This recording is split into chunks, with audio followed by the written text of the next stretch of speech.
But as far as the technical differences between Apple and Google and these lawsuits, that is pretty interesting to me. So can you give people a brief explanation of why this case was different?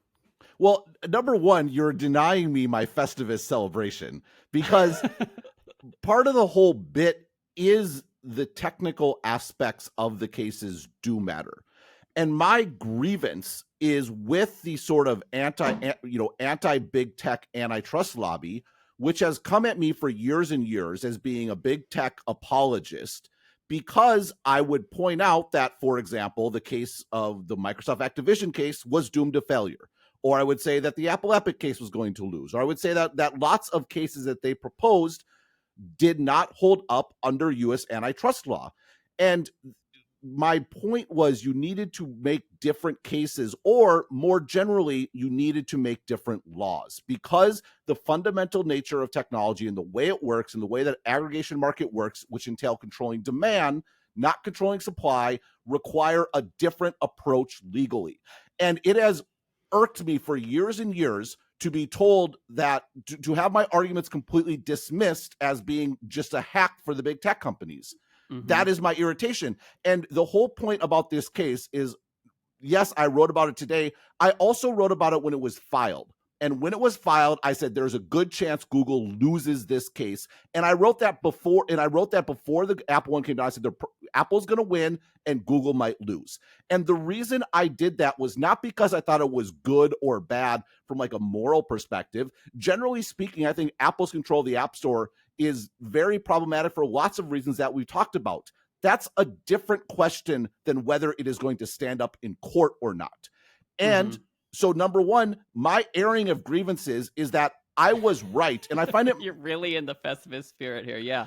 No, I find it more rewarding to be right about Google losing in this case, because that is like bald-faced evidence that I'm not out here being a shill for the tech companies. I'm actually trying to understand the issues at case. And you had situations where members of the Biden antitrust team, particularly Tim Wu, are out here writing articles. They're calling me hacks on Twitter. They're like all of which are deleted. Maybe stand behind your words. Writing these long articles on Medium, completely misunderstanding what I wrote, saying people are stupid for listening to me. Maybe it's not so smart to be taking antitrust advisement from some random blogger in Taiwan. And guess what? You're wrong again and again and again, and I was right. So leaving aside the whole gatekeeping sort of bit, which was so inherent in those pieces, in those comments, like at some point, are we going to go back and have an accounting of who actually understood what was going on and who didn't? And that's why the technical details do matter. They are actually critical to understanding this case. In this case, the reason why Kodak matters, you mentioned, the reason why Verizon v. Trinko matters, the reason why Aspen Skiing matters, is it is extremely well established in Supreme Court jurisprudence that you can exert control on the aftermarket for your products if that control is, if customers understand that control before they buy your product. Everyone knows Apple controls the App Store. There's been no changing of the rules. There's no treating different companies differently. This is a very important reason why Apple has stuck to that. And so when you buy an iPhone, you understand that the App Store market is controlled by Apple. Customers know what they are getting into. That provides them antitrust protection in this market. And this was very easy to understand if you were actually motivated by being correct instead of being motivated by ideology. And I find it very rich that I was accused of being corrupt and of being a shill by people who were so ideologically blinded that they were professors of law and did not understand basic Supreme Court precedent. Okay, that's fair. We're now going to move away from the grievance, the angry Ben voice. I was just getting started. So in this case, though, the whole point is Google is going in and they are trying to sort of like they're not selling an integrated ecosystem. Apple is selling total control. That's what they're selling. And because of that, they can exert that control. It's on the tin. When you buy an iPhone, you know what you're getting.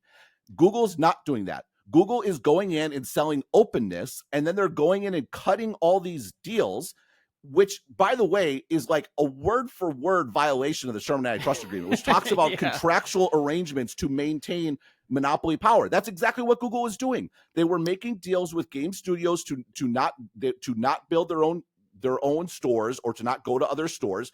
They were framed as investments, but they were just basically monetary giveaways. They were cutting revenue share deals with OEMs to not launch their own store, or in the case of like the Galaxy Store, to basically be the Google Store with a different name on it. And then they completely diminished it anyway. They were cutting deals left and right to maintain dominance that's what in was this happening. space. Yeah, I think you put it well on Stratechery today, where you said Google was trying to have its cake and eat it too. Have its cake. They were selling themselves as the open source model where anybody can build, and then also trying to exert all this control and take their pound of flesh, just like Apple does. And when you step back, some of the arrangements they were making with other players in the app space and the developers, it was just sort of brazenly illegal under the Sherman Antitrust Act. That's so right. it's not surprising that this went against Google. Apple bears a cost for their approach. By doing the fully integrated approach, Apple is limited in their total addressable market. Like, that's why the iPhone started out having all the smartphone share.